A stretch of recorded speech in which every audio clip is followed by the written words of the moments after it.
All right, so are you ready to dive into Tessa Bailey's It Happened One Summer? Let's do it.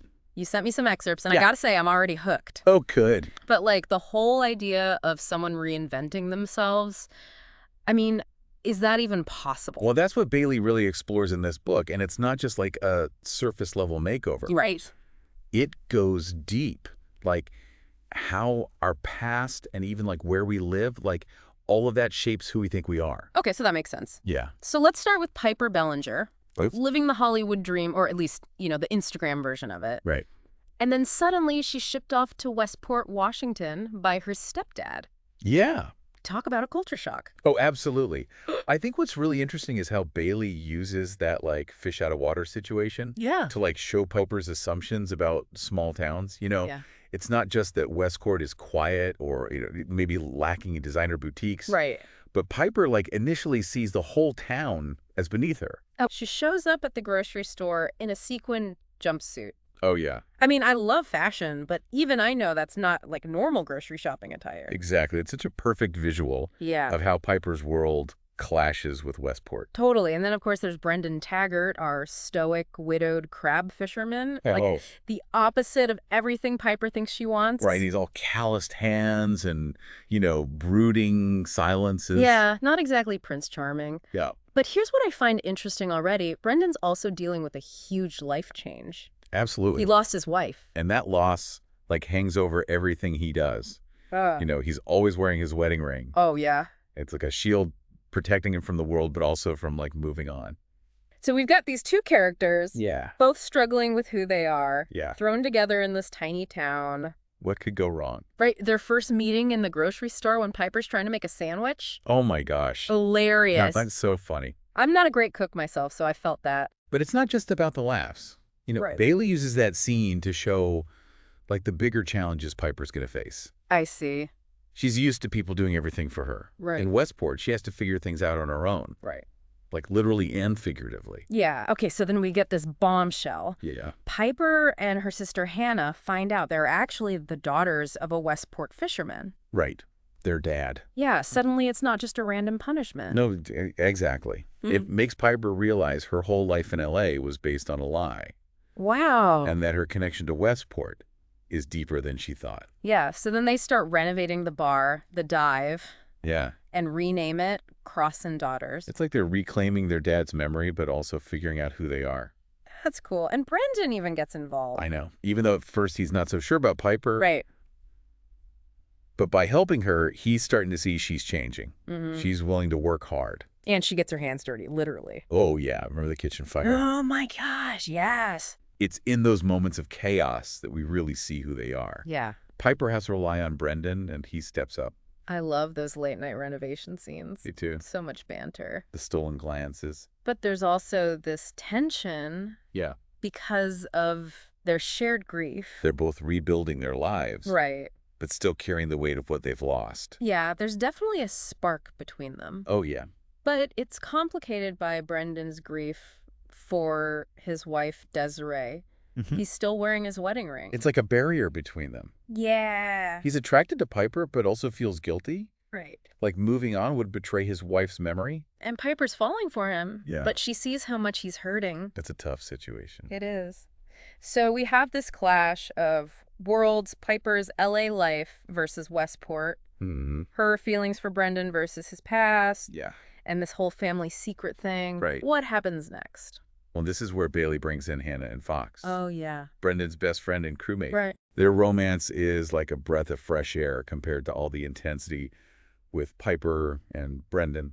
I love Hannah. Me too. She's so quirky and down to earth. Yeah, totally the opposite of Piper. And Fox just seems so easygoing. He does, right? Perfect for breaking down Hannah's walls. And Bailey uses music as this metaphor for their relationship. Oh, how so? Well, Hannah loves vinyl records, right? Yeah, she's always talking about him. It's like she's searching for something real authentic. Makes sense.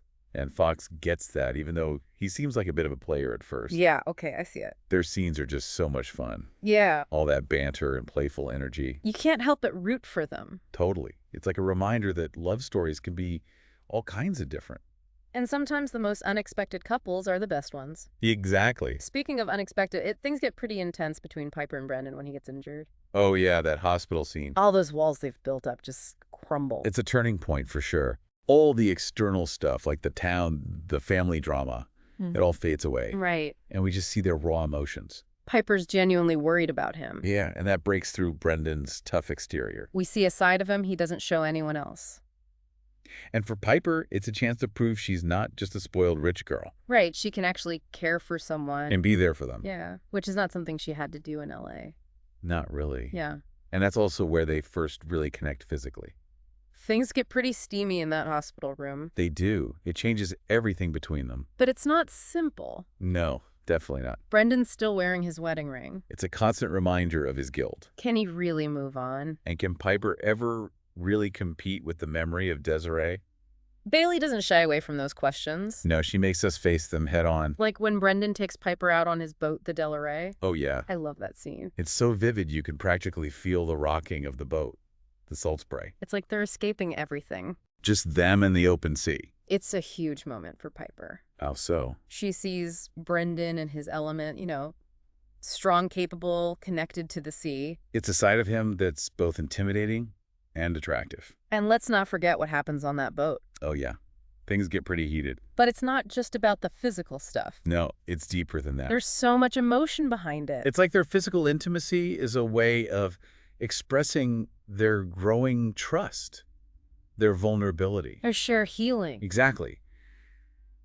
But just when it seems like they're finding some stability, What happens? Piper's stepfather Daniel shows up. Oh, talk about bad timing. Right. He offers her a way back to L.A. Talk about a dilemma. I know. She's finally found a place where she belongs. She's falling for Brendan. Reconnecting with her family's legacy. But L.A. represents everything she thought she wanted. Fame, fortune, validation. It's a tough choice. And it's not just about her either. Right.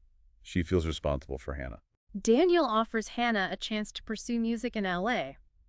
Wow, so it's head versus heart, but with real consequences. Exactly. And then, to make matters worse, the grand opening of Cross and Daughters is a disaster. Nobody shows up except for Mick Desiree's father. Oh, that's rough. You can feel Piper's insecurity coming back, Yeah, like she doesn't belong. that she's still an outsider. It's heartbreaking. It is. But it also shows how resilient she is. How so? She doesn't give up. Right. She and Hannah are determined to make the bar a success. This is not the same Piper who arrived in Westport with all her designer clothes and attitude. Definitely not. And Brendan sees that. He does. He supports her, helps her through it. Their bond is getting stronger.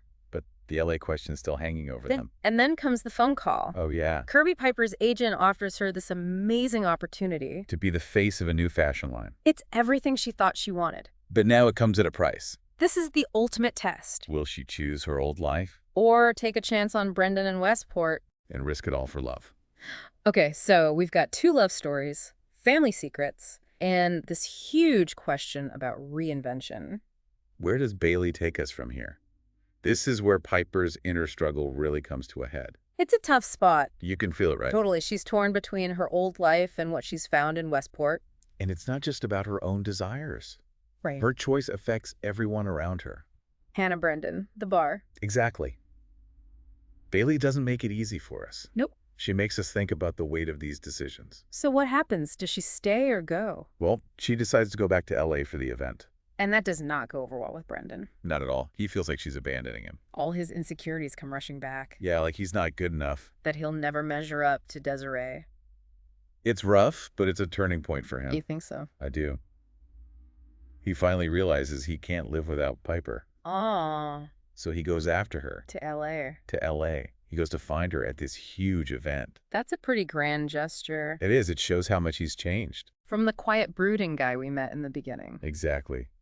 He's willing to fight for her. So what happens when he finds her? Oh, it's pure magic. I bet. They find each other amidst all the chaos. I love those kind of scenes. And their love is just so obvious. So romantic. A moment of pure joy.